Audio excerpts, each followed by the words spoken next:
ጽግዬ ዛሬ ደግሞ እንግዲህ እንደዚህ ከጓደኞቿ ጋር ዳንዬ ዛሬ ነው እንደዚህ ቆሞ ያየሁት ማለት ነው። ለካ አጭር ነው። እናንተ ብሩኬ ተናግሮ ነበር፣ አጠገቡ ስትቆሙ በጣም አጭር ነው። እነዚህ አጭር ሰዎች ደግሞ አይቻሉም፣ ቅመም ናቸው። ወይኔ እኔ ኮራው ታውቃላችሁ፣ አጭር በመሆኔ ማለት ነው። ምክንያቱም ቅመም መሆኔ ዛሬ ነው ገና የታወቀኝ ማለት ነው። ለነገሩ የመዳን ቅመም አይደለም፣ ወደፊት ደግሞ የባሌ ቅመም ሆናለሁ። ሰላም ሰላም ቤተሰብ እንዴት ናችሁ? ደህና ናችሁ ወይ? እኔ ያለው ፈጣሪ የተመሰገነ በያላችሁበት ሰላማችሁ ብዘት ትርፍርፍ ይበልልኝ። እኔ ውድና ወርቅ የሆናችሁ ቤተሰቦቼ፣ ለዚህ ቤት ደግሞ አዲስ የሆናችሁ ሰብስክራይብ፣ ሼር፣ ላይክ እያረጋችሁ ቤተሰብ እንድትሆኑበት ጠይቃችኋለሁ። የእኔ ወርቆች ማለት ነው። ጽግዬ እንግዲህ ዛሬ ደግሞ ከጓደኞቿ ጋር ተሰብስባ ከበዓል ማግስት በኋላ ትላንት ማታ እናንተ ለካ አብርሃም አቤል ላይቭ ላይ ነበሩ። ትላንት ማን ነበረች ስሟ? ጎጃሜ ልደት ነበርና ልደት ግን እንደዚህ ይከበራል እና ጽጌም እንግዲህ ልደቱ ላይ ተገኝታ ነበር ይመስለኛል። ያው ቪዲዮ ላይ እዛ ላይቭ ላይ ባትታይም ይመስለኛል፣ እርግጠኛ አይደለሁም።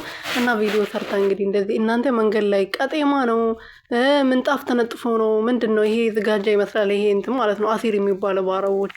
እና ምንጣፍ ተነጥፎ ነው ወይስ አዲስ አበባ እኮ ዱባይ ነው የምትመስለው። አይታችኋል ማታ ላይቭ ላይ ማለት ነው። ይሄ ጎጃሜ ላይቭ ላይ ከተማውን በደንብ ሲያሳዩ ነበር። እና ዱባይን ታስንቃለች ምር ማለት ነው ሀገራችን። ኧረ ፈጣሪ ወይ ለሀገር ያብቃኝና ይሄን ቦታ እንድጎበኘው እንዳየው ቪዲዮ እንድሰራ አድርገኝ ባክ ጌታ ሆይ። አሚን አሚን በሉልኝ ባካቸው። እና ማለት ነው ጽግዬ እንግዲህ በዓል ከጓደኞቿ ጋር ፏፍሽ ብላ ነበረ። በሚገርም ነገር ነበር ያሳለፈችው። እኔ በተለይ ትመቸኛለች። ለምን ትመቸኛለች መሰላችሁ? በቃ የራሷን ላይፍ እንትን ላይ አታወጣም፣ ሚዲያ ላይ አታወጣም፣ ስራውን ትሰራለች። ዳኒም ተናግሯል። እኔና ጽጌ አልተለያየንም፣ አልተጣላንም። እኔና እሷ እህትና ወንድም ነን፣ ፍቅር ግንኙነትም የለንም ብላለች። እሱም ብሏል።